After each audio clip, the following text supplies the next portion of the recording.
Do you find that you have a bit of a commitment issue? Well, you dialed the right dating service. Watch the following video, like or subscribe, and peace.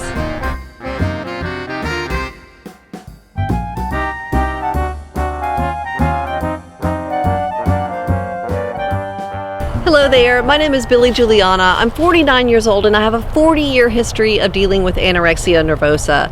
And I'm currently following the recovery methods espoused by Tabitha Farrar, Kayla Rose Katecki, and Elisa Orris. And today I wanted to talk about commitment to anorexia recovery. So, this is something that all of the experts cover in their blogs and on their websites and in their books and on YouTube videos. And I know that it's something that you've seen over and over again, that you have to commit to recovery. You can have the best intentions, you can have good motivation, but unless you really commit, then you ain't gonna recover.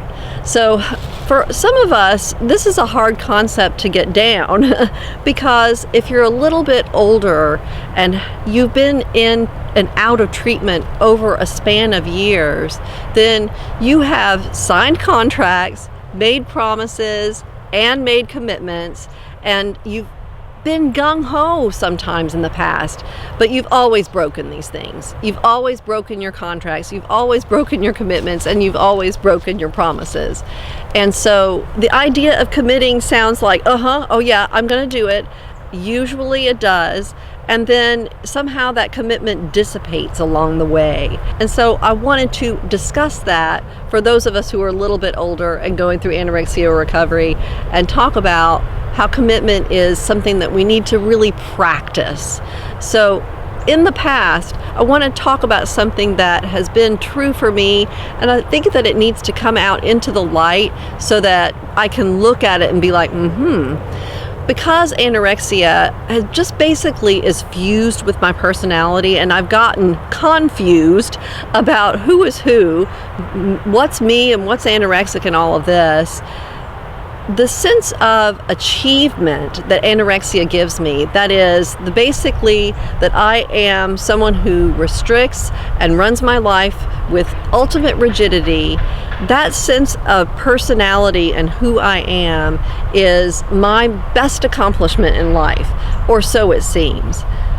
Therefore, making commitments in the past and signing contracts and promises and all that kind of stuff, when I broke them, while sometimes I would feel guilty, there was always a little bit of a feeling of a kickback, like a little perk that I had gotten away with something. I was getting off like a thief in the night, and I was able to go practice my expertise while I left my loved ones and caregivers and all of those folks in the dust. I was just leaving them in the path, and I was going to go blaze my own trail. Thank you very much. Well, this is something that I have to be honest about, that in breaking commitments, there is a little bit of a perk and a kickback. And so I have to be super aware of that. Now that I've been in recovery, using this method of recovery, that is the method of Tabitha Farrar, Kayla Rose Katecki, and Elisa Orris, I'm better able to spot the areas in which I restrict and in which anorexia runs the show. So this is one of the ways in which anorexia has run my show, is that it's given me a sense of achievement, and I've also gotten perks from having the disease, or so I thought. And so it's still there, even on some unconscious level. It's not really conscious, but on some unconscious or subconscious level, anorexia is working away, saying, see, you got away with it, or haha, you did okay this time by getting away with it, but next time you might do it, but right now you're safe, you're okay, you've done your anorexic job. So I have to air this so that I can get it out of the way and get it out of the way of my actual commitment to anorexia recovery, not commitment to anorexia. So now let's get to today. Now, I have been in recovery using this method of recovery for 2 years. And when I first started out on this journey, I was ready for commitment. I was like, yes, I'm ready to do this. And we're all on some level super ready to commit, because if you're watching this YouTube channel, you're probably exhausted, tired, feel fettered and shackled like you've been in prison for years. You don't really feel like yourself. You know there's another self in there, and yet you haven't been able to extricate yourself from the anorexia force field that has just kind of overwhelmed your whole entire being. Well, I get that. And so there is a part of you that is ready to commit, but the anorexia is always going to come in and pull back the strength of your commitment at some point. And that usually happens once you start gaining weight.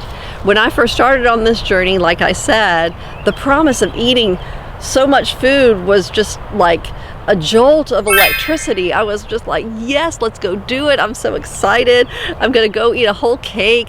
I'm gonna go have all these donuts and woo, pizza. I remember, getting Domino's pizza with all my favorite toppings and getting a whole one and being like chomp chomp and just enjoying and all that stuff. And I thought that I was in for it, and I even had a t-shirt that said all in. I was going all in. And yet there were still restrictions that I still was repeating throughout the process of eating all this food, and my behaviors were still kind of rigid. I wasn't really breaking the mold so much in terms of the way I ran my life. I still had to do the dishes. I still had to vacuum. I still had to make sure that I was the one that brought the Christmas tree out of the closet upstairs and hauled it downstairs myself. I still had to be the one who did the housework, who took the heavy stuff to the recycling center, etc. You get it. You know what I'm talking about. So all of that was still there. I was still doing all of those things. So is this commitment to recovery? No.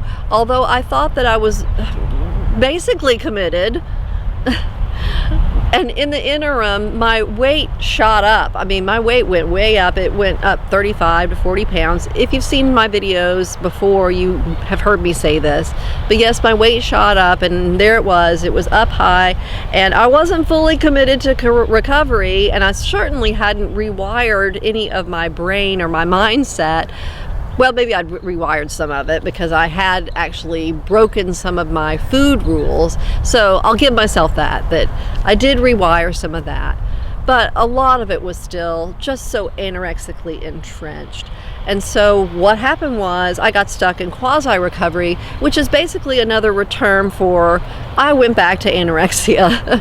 I was a higher weight, sure, and I'd broken some food rules so I could eat still a few brownies and things like that I wouldn't have eaten before, but I had started restricting heavily again, and I was really, really regimented in my lifestyle. The way I was living was every hour had to be like this, had to be mapped out and all of that stuff. So how do we actually commit? You know what I'm saying? How do we really know that we are committed? How do we really know? How do we really take the step to commit? There's really not a roadmap that tells me, and of course I really need a roadmap because I'm so goofed up in my brain that it would be nice to have a manual that would help me. But since there is no such thing, today I'm older and I'm wiser. I've been in this for a couple of years. I've been working with a coach for a couple of years. She knows what's BS and anorexia and anorexic talk and anorexic behavior and all this kind of stuff.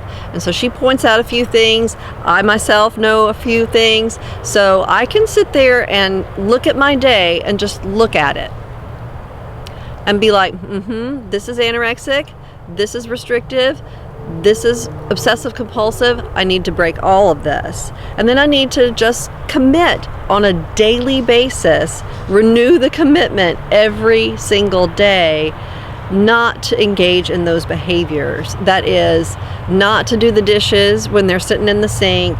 They're not mine, so leave them there. Whoever else put them there can take care of them. Things like that.